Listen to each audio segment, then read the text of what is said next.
Hello everyone, এই math কোশ্চেনটা এসেছিল পিএসসি ক্লার্কশিপ এক্সাম 2009 সালে।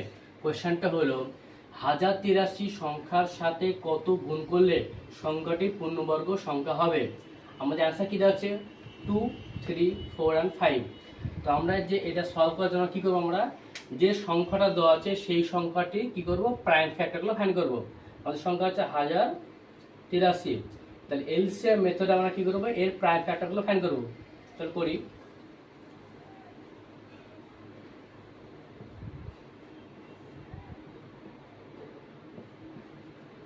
তবে 1083 সংখ্যাটা কি কি আমরা প্রাইম ফ্যাক্টর পেলাম?